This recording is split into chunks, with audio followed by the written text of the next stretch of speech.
Hola, Internet! Bienvenido a la teoría del cine. Today, we're the show that needs your help. Can you see the subscribe button? Where? Click on it if you see it. There it is. Thanks for helping me out. In case you haven't figured it out, today we're heading out into the jungle and talking about the Nickelodeon classic, Dora the Explorer. For those of you who haven't seen it, the show is all about a girl named Dora and her monkey friend Boots. Dora's trying to get somewhere in every episode, and the viewer has to help Dora by screaming at the television in both English and Spanish, because let's face it, she never sees anything. Do you see the bananas? It is right there, Dora. Right there! Are you even trying? Just turn around! The twist is that the whole show's presented as an old-school educational point-and-click video game, kind of like Putt-Putt or Pajama Sam. Though, looking at the animation here, it looks a bit closer to those old, awful Zelda CDI games. Gee, it sure is boring around here. My boy. But of course, it couldn't be a video game without some sort of obstacle in the player's way. Other than simple puzzle solving, the main thing that keeps Dora and Boots from proceeding is a fox named Swiper, so named because he likes stealing their stuff. That sneaky fox is always trying to swipe our stuff. And just like everything else in the show, Dora doesn't ever see Swiper coming. So we, the viewer, are left screaming at our TVs whenever Swiper shows up like Walter yelling at Jesse. Thankfully, stopping Swiper in his tracks is super easy. All Dora, Boots, and the viewer have to do is politely ask him to stop 3 times. Swiper, no swiping! Swiper, no swiping! Swiper, no swiping! Oh, man. Yep, Swiper just snaps his fingers and gives up, kind of like he's thinking, well, what else am I gonna do? They asked me to stop after all. But something about Swiper that's always bothered me is that this strategy actually works. Without fail, just standing there and repeating Swiper, no swiping a few times gets him to stop and just go away. It is strange, especially if this is a video game. Even if we assume that the viewer is supposed to be playing the Dora game and also telling Swiper to scram, that's not really a game mechanic that I've seen before. And believe me, I have seen a lot of game mechanics through my years, theorizing over at our sister location, Game Theory. You see, loyal theorists, I believe that there's a dark secret hidden under Swiper's adorable little thief mask. Like, why does that fox need to remain anonymous? Who is going to recognize one specific fox? Oh, we aren't dealing with just one specific fox here, or even a cute anthropomorphized video game one either. No, despite Dora the Explorer appearing to be a harmless educational kids show on the surface, its mischievous fox villain is actually a demonic spirit from HE double hockey sticks. What's more, Dora's Swiper no swiping chant is her desperate attempt to ward him off, but sadly Swiper's trapped Dora in a fate worse than death. Oh yeah! It's gonna be one of those episodes, friends. Can you say secret dark lore?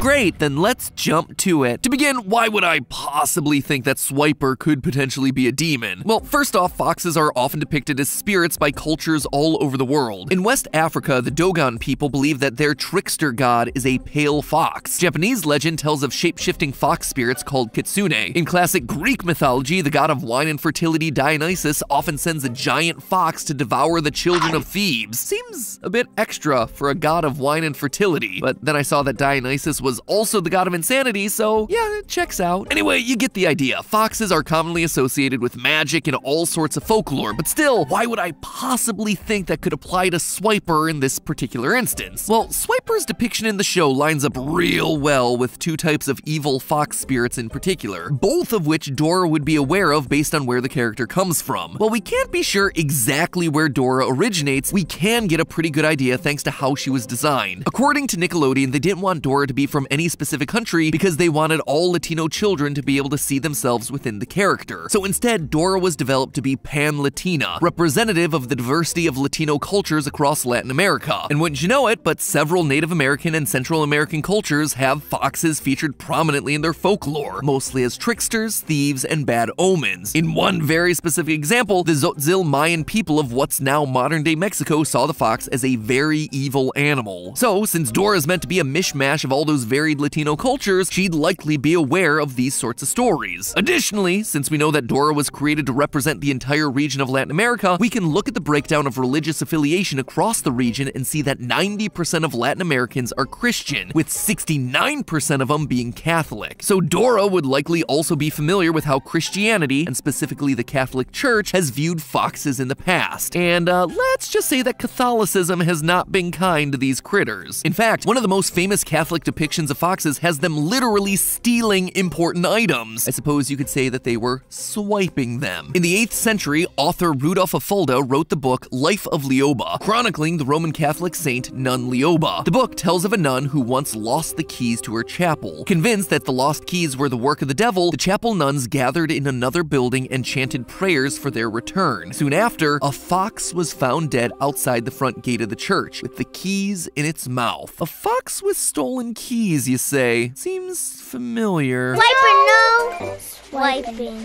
You're too late! Yep, literally in the first episode of the first season of Dora the Explorer, Swiper steals keys. It's one of the very first things that we see this character do. If that wasn't intentional, well, it is certainly one heck of a coincidence, and that's not all. Apparently, old school Christianity saw foxes as even worse than simple thieves. We know this thanks to a 13th century book called the Bestiary, which was basically like a strategy guide for medieval knights to know which animals were gonna give them the most experience points. Christians of the era saw many animals as representative of moral ideals or failures, and the Bestiary was a collection of this sort of knowledge. Cranes, for instance, represented guardians that brought physical goods to the needy. You want to take a guess as to what foxes represented? Literally the devil. Yep, just under very helpful tips like the fox being a deceitful animal that never runs in a straight line, the Bestiary tells us that foxes represent demons that trick and harm those who have wavered in their faith. Basically, there are huge parts of Dora's likely upbringing that would have been telling her that Swiper isn't just a sneaky fox trying to steal her stuff. He's a demonic spirit, perhaps even the devil himself, come to haunt her as she goes about on her adventures, which makes it interesting to see what Dora does when she and Boots confront Swiper in the show. Swiper no swiping. Swiper no swiping. Swiper no swiping. Dora and Boots, and the viewer if you choose to participate, extend a hand out and chant the words, Swiper no swiping. You want to know what that resembles? An exorcism. Now, before you rush down to the comments and say, MattPat, that is a bit of a stretch.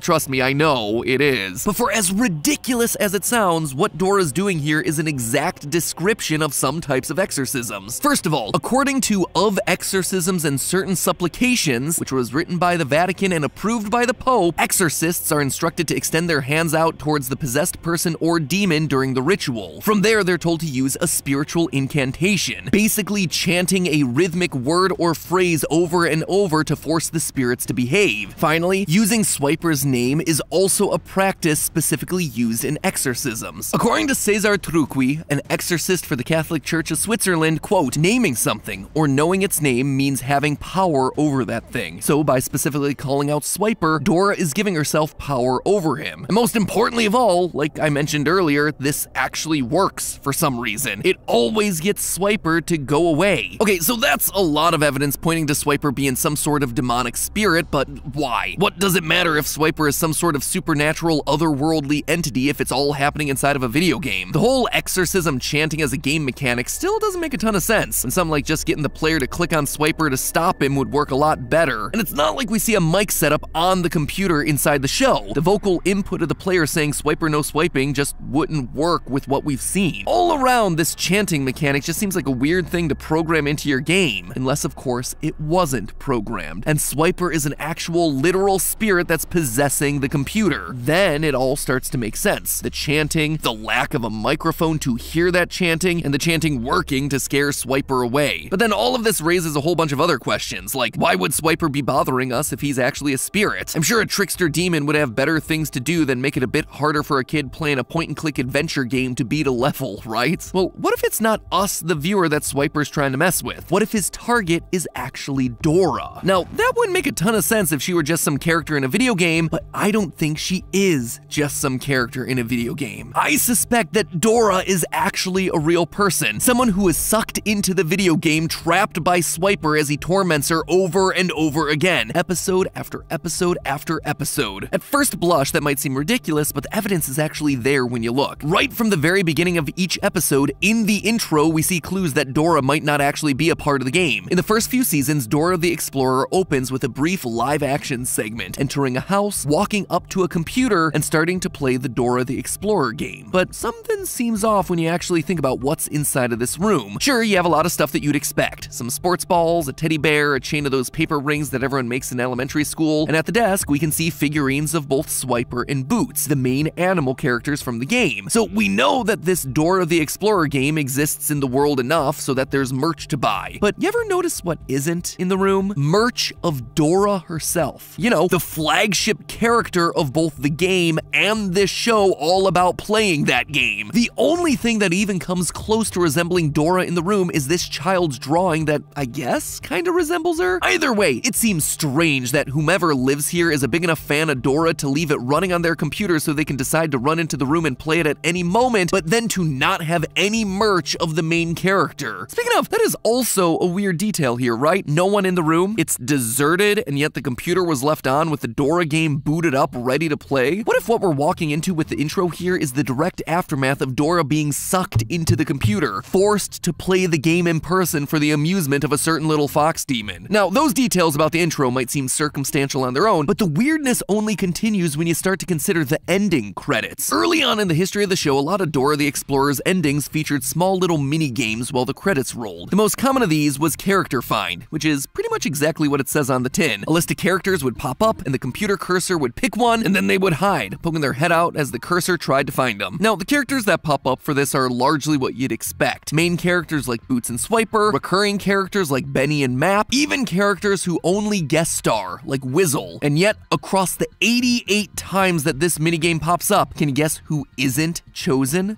Dora. Despite supposedly being the starring character in the game, she's not chosen once for the Character Find minigame. Heck, though she appears on the logo for the select screen, I think you could argue that she was never even an option to begin with. And it's not like the Character Find is against choosing human characters either. It had no problem choosing Santa Claus in the episode where he guest starred. Freaking Santa Claus was chosen before Dora. It's a strange decision that starts to make sense when you consider that Dora isn't a character inside the game. She was never chosen because she shouldn't exist in this world. The game wasn't programmed to have her selectable as an option. But wait, I hear you saying, what about that live-action Dora movie that came out a few years ago, Dora and the Lost City of Gold? It was way better than it had any right to be. And correct you are, random commenter, it was really solid. But I understand what you're trying to get at here. The beginning of Dora and the Lost City of Gold really frames a lot of the fantastical adventure Dora goes on as just happening inside of her head. So that means that our demon spirit fox in a video game theory can't be right? Wrong. Go watch that movie again, because if anything, it solidifies that Dora is a real person trapped inside of a video game. Right near the beginning, Dora straight up breaks the fourth wall saying, Can you say delicioso? Yeah, Dora can clearly see us, the audience, and yet no one else can. She is aware that she's in a game, despite everyone else trying to convince her that she's not. Almost like it's a fox demon gaslighting her. She'll grow out of it. Monkeys can't swing and climb and talk to us. No, they can't.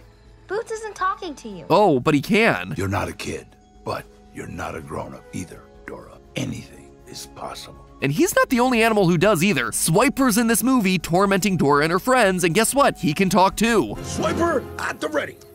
Swiper, yes, swiping. Make no mistake, this movie is still existing inside the realm of the Dora video game. I mean, there are a ton of video game elements here. I'm a talking backpack, and I'm a map with a mouth.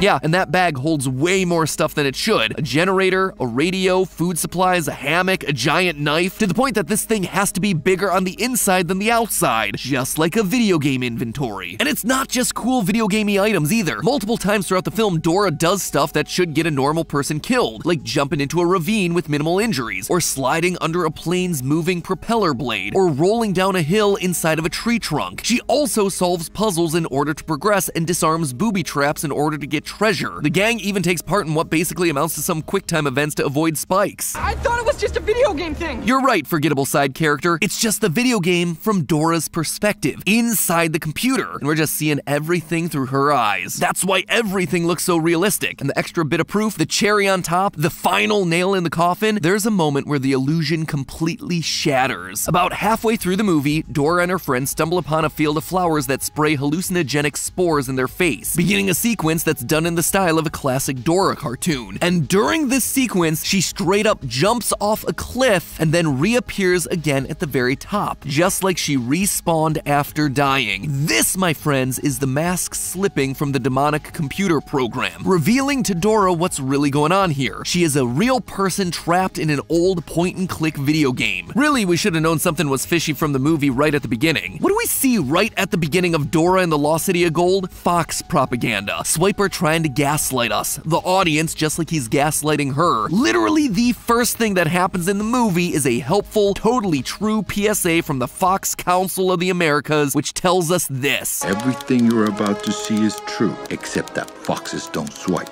That is a hurtful stereotype. Oh yeah? Well, I'd say that trapping a kid inside of a video game and tormenting her for years is just a wee bit more hurtful, Swiper. But hey, you know, you don't have to be trapped inside of a video game tormented by a fox demon to be completely immersed inside of something. Sometimes you just want to get lost in listening to a good movie or your favorite music. I have to listen to a lot of content while doing research for this show. Interviews, audiobooks, podcasts, you name it, I am listening to it. And our sponsor for today's episode, Raycon's Everyday Earbuds, are the best way to do that on the go. Something I hate about other earbuds is that they never quite seem to fit in my ear right. They always fall out at the worst times, and then I have to stop, I have to find them, and then I have to hope that they're not too gross to stick back in my ear. But Raycon's earbuds have these awesome little gel tips that are super optimized to fit in your ear. So not only are they comfy, they're not gonna budge. Believe me, I tried. I simultaneously whipped and nay-nayed, and they didn't move an inch. Plus, the earbuds have 8 hours of charge in them. The charging case holds an additional 32 hours of battery, so you don't have to plug these bad boys into the wall every single night. And even when they do need to charge, you don't have to worry about cords tangling you up, thanks to their new wireless charging feature. What's crazy to me is that Raycon's been able to pack so much quality into the everyday earbuds. There's great stereo sound, they passively block out background noise so I can focus on my work. I don't even need to look at my phone when I want to switch tracks, change the volume, or answer a call. I can do all of it with a simple tap thanks to Raycon's touch controls. And all of that at an awesome price that's like half of what the other premium audio brands offer. So if you're looking for a new pair of earbuds and you want to get them at an even better deal than what they normally offer, click the link in the description below or go to buyraycon.com/filmtheory, FILMTHEORY, to get yourself 15% off your order. That's buyraycon.com/FILMTHEORY to get yourself